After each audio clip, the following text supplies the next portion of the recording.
Lions TV, this is your No, it's not. Lions TV, this is your post-match analysis video for Saturday's 1-1 draw against Bolton Wanderers at the Den. It's also your pre-match prediction for Wednesday's game against Birmingham City, which is also at the Den, and a game where we absolutely have to get 3 points. Nothing other than a win there for me will do. But let's start by going back to Saturday and having a look at the team Neil Harris picked to start the match. Two changes were made from the team that lost 4-3 to Norwich before the international break. One was forced. Ben Amos was ineligible to play against his parent club, so it's Jordan Archer in goal. Conor McLaughlin at right back. The other change, we saw the wonder from down under. James Meredith come back in for Murray Wallace at left back. Sean Hutchinson wore the armband with Jake Cooper alongside him. Ryan Leonard plays central midfield with Dewan Williams. Fresh off the back of a new contract, it was Jed Wallace on the right, Shane Ferguson on the left. And up front, Lee Gregory and Big T, Tommy Elliott. Was that the 11 that I would have picked to start the match? Well, no, straight away I would have put Dave Martin in goal, which could have had disastrous consequences. Not because Dave Martin would have played bad, but just because Jordan Archer played so fucking well. And, you know, I'm the first one to criticise Jordan Archer. The thing is, with a goalkeeper, I've said it before and I say it again, you know, you saw the ball bobble under Tom Elliott's foot a couple of times Saturday, and, you know, the crowd have a little groan, they have a little moan, but ultimately it's forgotten about 2 seconds later. Same with a midfielder. I mean, Sean Williams, love him to death. Probably the worst game I've ever seen him play in a Mill shirt. Give everything away. Now, if that happens in midfield, he goes through to the defenders. Jake Cooper lets one under his foot. All right, a little groan, little moan again, but it goes through to the goalkeeper. If the goalkeeper lets it through, there's no coming back from that, and your mistakes are a lot more highlighted as a goalkeeper. But that's the name of the game, and that's why they say all goalkeepers are mad. I don't know if Jordan Archer's mad, but what I will say is his one-on-ones are very good. His reflexes and his reaction saves are very good. But the only problem I've got with Jordan Archer is consistency, and you know, we've seen it a million times before. He's likely to make an unbelievable save. And when you pinpoint the saves he has made in his Mill career, for example, that one Saturday was, I just can't speak highly enough of it. The reception he got from the fans says how good it was. It was absolutely one of the best saves I've ever seen live, and I don't say that lightly. Go back to Bradford in the playoffs, when the one-on-one he saved was the game changer, which is also one of the best saves I've ever seen live. So it's frustrating that he makes these mistakes. But look, he's come back into the team. He looked hungry for it, so maybe he needed that little shake-up from the gaffer, shall we say? And let's hope he can maintain that level, because I've got absolutely no problem with Jordan Archer playing in goal, none at all. I'll support Millwall. He plays for Millwall. If Jordan Archer plays well, we got a better chance of winning games. We win games, we get promoted, my channel goes through the roof. It's win-win for me, so please don't think that I want Jordan Archer to underperform. Quite the opposite. Having said that, I'm not going to dig him out.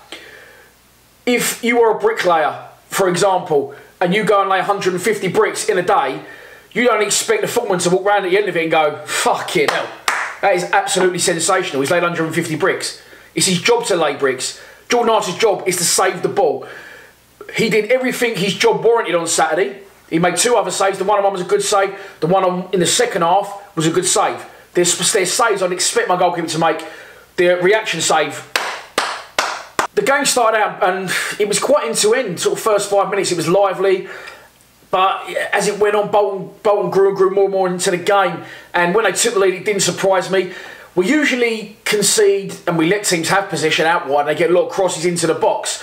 But that didn't happen this week. They was cutting through the middle of us. A guy got the wrong side of Jake Cooper, and then seemed for some reason, instead of trying to have an attempt on goal to run in, he decides to go down and try and get Cooper booked or sent off, and makes himself look stupid in the process because the ref doesn't give it, and Millwall get the ball back when we could have conceded. Something very similar happens not 2 minutes later, and that's when Jordan Archer makes the first save, then followed by the second. So when they took the lead, and it was a great header from Mark Beavers, by the way, let's be honest, it was no more than Bolton deserved. I mean, I've watched back the interviews with the managers after the game, and Phil Parkinson says something quite strange, in my opinion, because he says, we came here with a game plan, and it worked well. I don't think they had so much of a game plan. I just thought they passed the ball really well, and they was a lot hungrier for it than we were. You know, they had to cancel out the aerial threat of Jake Cooper, which they did. I'll get onto that in a minute. But yeah, I mean, they always do. But when Morrow always predominantly struggles against them when we play against Beavers and Wheater, because they're 2 big centre-halves and they're good in the air. But I don't think Bolton so much had a game plan. I just think they played very, very well. They popped the ball about lovely in the first half, and we just didn't get going. From I was going to say from 1 to 11, but let's say from 2 to 10, because Lee Gregory again was outstanding, running the channels, and he does a lot of work. We all know that, and we all say that. But the reason he's doing this work is because he doesn't get any service, and he must be so fucking frustrated because he's out on the wings in the corner flags. He's dropping deep, as Aiden did also when he went on up front, because nothing's happening. We're not creating anything, so they're trying to make stuff happen for themselves, and they're coming out of their positional roles, which is, it must be very frustrating for them. But listen, I defended the team at Norwich, got a little bit of stick for that. I thought it was a great performance. I'm going to say it now, I thought it was absolutely shocking Saturday. Absolutely awful. I thought it was terrible. Even when we equalised, I thought we was shit. We was running, bundling through challenges and trying to get the ball forward, but couldn't, and just like taking swipes at the ball. I thought we was absolutely shit. Even when we equalised, I thought it was terrible. And in the end, I was just over the moon. We got a point.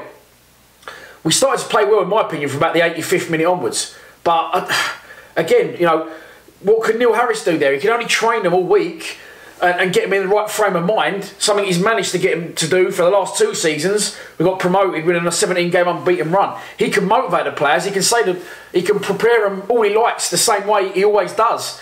But if they don't respond, then it's completely down to the players, and they just seem to have like an international break hangover. They just could not get going for the entire game. We nicked a point.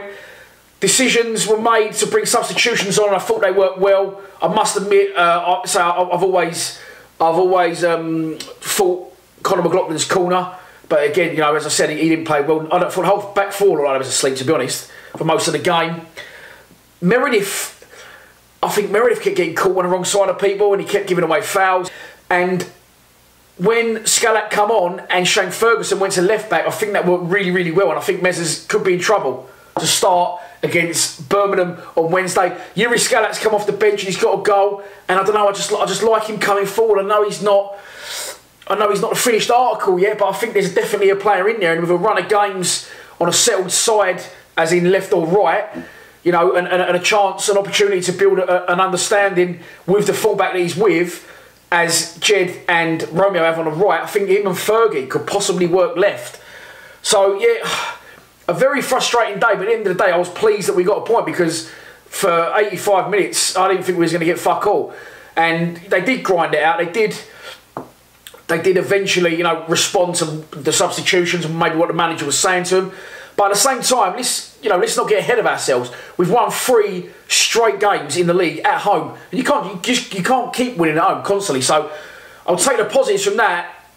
That, you know, we haven't played well, but we still managed to grind out a point. The frustrating thing for me was, I would rather have gone to Norwich, played like we did against Bolton, got spanked 5 or 6-0, but then played like we did against Norwich, against Bolton, and we would have won the game. We'd be 2 points better off. So moving on to Wednesday's game against Birmingham at the Den, it's absolutely crucial to me that we win this game. We absolutely have to win it. We've got a very, very difficult game against Bristol City on Sunday, and then we're back at the Den against Hull. But before that, we've got to win this game against Birmingham. If we don't win this game against Birmingham, I honestly think there's going to be people starting to call for Neil Harris's head. Again, I'm very much Neil Harris in, but people getting frustrated with the inconsistency. And, you know, as I just said, you can't win them all at home. So let's hope that was a draw we ground out, hard-fought point against Bolton. Well done to Big Peter O'Mara for getting that prediction right. He was enjoying himself Saturday on the back of that one. But Birmingham, we have to win. We have to go for the juggler. This is the team I'd start. Jordan Archer in goal. Marlon Romeo back in at right back. Shane Ferguson at left back. Centre-halves pick themselves. Centre midfield picks itself. Then on the right midfield, I'd have Jeb Wallace. The left midfield, I'd have Yuri Scalak. And up front, it's going to be Aidan O'Brien and Lee Gregory. The reason it's going to be Aidan O'Brien is because Tom Elliott's now injured, as we saw Saturday against Bolton. He went off injured. Steve Morrison is also out. They're both looking around 2 weeks with hamstring injuries, and obviously Tom Bradshaw's completely out of contention. It's sod's law. Bradshaw comes to the club, can't get near it because Elliott starts performing. Then he does his crew shirt, and Morrow and Big T end up both getting injured. There's his chance. Bang, he can't take it. But a man who absolutely can take it is Aidan O'Brien. Now, Aidan come on, and he was frustrating me Saturday because he kept dropping deep. He kept trying to take throw-ons. But he is a player that I do rate Aidan, and he seems to have sorted his fitness out a bit lately and seems to speed himself up a bit. I think maybe the promise of international football and maybe getting into that setup as maybe giving him an extra little bit of incentive. But Aidan O'Brien, for me, I've said it, we all know he's not a left winger. I've said he's never been a centre forward. I think he's a 10. But he scored one goal against, I think it was Poland, then all of a sudden all the Millwall fans come out of nowhere and said, we've been saying for years he should play up front. No, you didn't. Listen, let's have it right. He was all saying he was too slow to play up front. But I think now is a real opportunity for Aidan O'Brien to step up to the plate.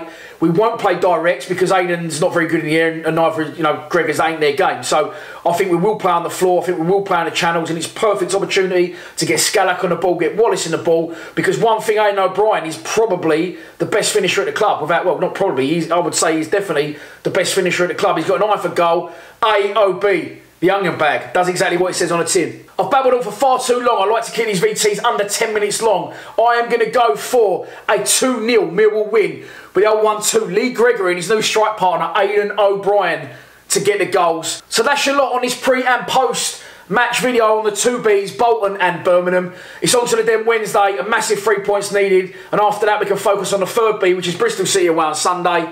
But before that, as I've said, massive game. Let's win it, please. See you there if you're going. Please subscribe to Lions TV. Come on, you Lions.